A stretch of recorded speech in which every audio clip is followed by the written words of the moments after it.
ઋતુ આવે એટલે શું છે કે બધાને ખબર પડી જાય છે કે શું ઇમ્યુનિટી પાવર આપણો રોગ પ્રતિકારક શક્તિ આપણી વધારે હોવી જ જોઈએ. કેમ કે આ ઋતુમાં શું છે કે ઘણી વખત ઘણા એવા રોગો આપણા શરીર પર હાવી થઈ જાય છે.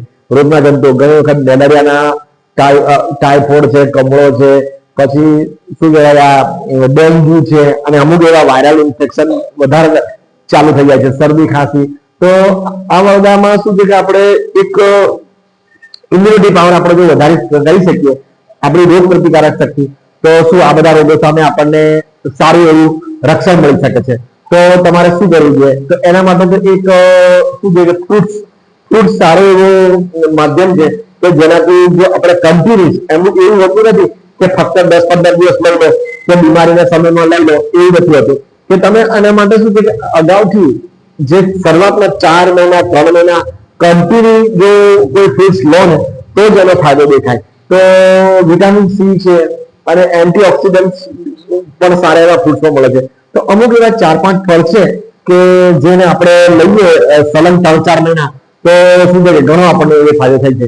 એમાં એક આવે છે સફરજન આવે છે, પછી દ્રાક્ષ આવે છે, પછી મોસંબી આવે, નારંગી આવે, આંબળું આવે, જામફળ આવે, પછી શું કદાચ તમે ખર્ચો ના કરી શકો તો લીંબુ પાણી પણ પી શકાય. તો આવા જે 4-5 જે ખટ્ટા મીઠા ફળ આવે છે એમાં શું વિટામિન સી સારું હોય છે અને શું કહેવાય કે એન્ટીઓક્સિડન્ટ બી સારા હોય છે.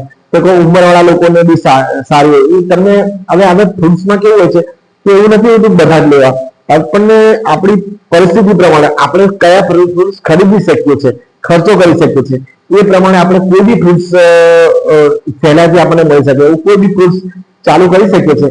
ઘણા ફ્રૂટ્સમાં તો કેવું છે ઘણી વખત તો શું છે કે આપણા ઘરમાં નાના બાળકો હોય તો કદાચ કોઈને આ ફળ ના ફાવે, આ ફળ ના ફાવે, આ ફળ કદાચ ના લેતા, તો એમાં શું છે કે તમે જે એને સફરજન, નારંગી, આંબળું તો કદાચ કોઈ છોકરાઓને ફાવે ના ફાવે, તો સફરજન છે, નારંગી છે, એવું દ્રાક્ષ છે, એવું લઈ શકે. એટલે શું અમુક ખાટા મીઠા જે આ ફળો છે જે 4-5 ફળો છે ને એમાં વિટામિન સી વધારે હોય છે, એન્ટીઓક્સિડન્ટ વધારે હોય છે. તો તમારા શરીરમાં શું રોગ પ્રતિકારક શક્તિ સારી એવી વધી શકે છે. અને રોગ પ્રતિકારક શક્તિ વધે તો શું ફાયદો થાય કે ચોમાસામાં આપણને કદાચ અમુક તાવ તો અમુક ઇન્ફેક્શન આપણે અમુક વાયરલ ઇન્ફેક્શન, બેક્ટેરિયલ ઇન્ફેક્શન, તો ઘણા ઇન્ફેક્શન લાગે ત્યારે શું આપણી જે રોગ પ્રતિકારક શક્તિ એની સામે લડી શકે, એ જે જંતુઓ આપણા શરીરમાં આવ્યા હોય એની સામે. તો ઘણી વખત એવું નથી હોતું કે ચલો આ લઈએ કે આપણે બીમાર જ ના પડીએ, પણ શું આપણે પહેલાથી સારા થઈ જઈએ. ધારો કે આપણે જે અમુક તાવનો પીરિયડ 10 દિવસનો હોય એમ કે આપણે 1-2 દિવસમાં સારા થઈ જઈએ, લોકલ ટ્રીટમેન્ટથી સારા થઈ જઈએ, આપણને કદાચ આગળ એડમિટ ના થવું પડે, કાં તો પછી ઘણી વખત મોટી હોસ્પિટલમાં જવું ના પડે, મોટા ખર્ચાથી બચી જઈએ. ઘણી વખત તો કેવું છે કે મોટો ખર્ચો કરવાથી બી પ્રાણ જતા રહે છે. તો એ બધા જે પાછળની જે બધી જે કન્ડિશન આવવાની, જે પાછળના જે ખરાબ કન્ડિશનો આવવાના છે એમાં આપણને રાહત થઈ શકે છે.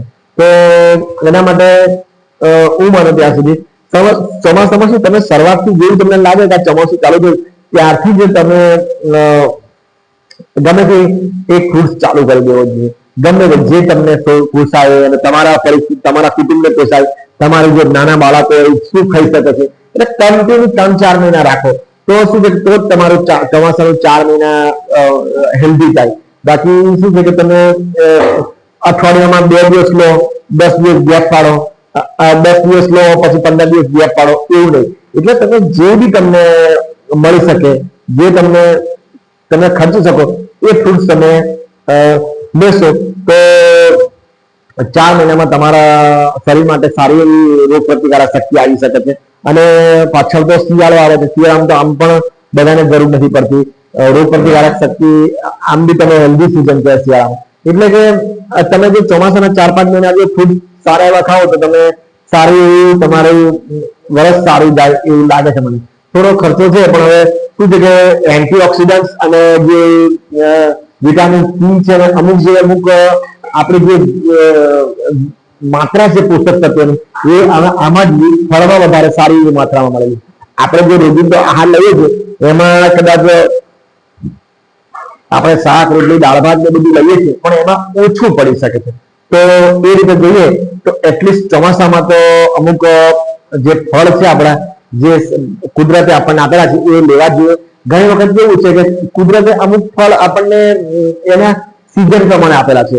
જેમ કે કેરી છે, કેરીમાં બી વિટામિન સી છે, એ બી ડાયજેશન પાવર સુધારે છે અને એમાં બી અમુક તત્વો છે, પણ એ શું અમુક ડાયાબિટીસ વાળાને થોડી તકલીફ પડે છે અને એના 1 કે 2 મહિના એનો ફાયદો થાય છે. તો કદાચ કેરી મળી શકે તો તમે, જો તમારા ડાયાબિટીસ ના હોય તો તમે કન્ટિન્યુઅસ 2 મહિના મળે તો 2 મહિના લઈ શકો છો.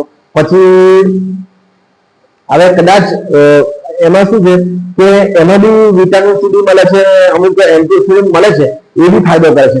પણ કદાચ ડાયાબિટીસ હોય ને તો એ લોકોને શું થોડું સુગરના લીધે તકલીફ થઈ શકે છે. તો એ લોકોને શું કુદરતે તમને એ સિઝનમાં જે ઉનાળામાં એન્ડમાં તમને જાંબુ કરીને એક ફળ આપેલું છે. તો જાંબુમાં શું છે કે એમાં બી વિટામિન સી સારું હોય છે અને એમાં પણ બધું જેવું તમને અમુક એન્ટીઓક્સિડન્ટ મળતા હોય છે. એટલે કદાચ ના લઈ શકાય તો કેરી ના લઈ શકાય તો તમે જાંબુ પણ લઈ શકો છો. તો તમારું વિટામિન સી સારું એવું મળે, એન્ટીઓક્સિડન્ટ મળે અને તમારા ચોમાસાના 4 મહિના સારા જાય. અને એવું હોતું નથી કે ફક્ત 15 દિવસ કે મહિનો ખાવાથી તમારી વિટામિન સી વધે ને ઇમ્યુનિટી પાવર વધે. કન્ટિન્યુ 2-3 મહિના લેવો જ પડે તો જ તમને ફાયદો, એવો ફાયદો દેખાય.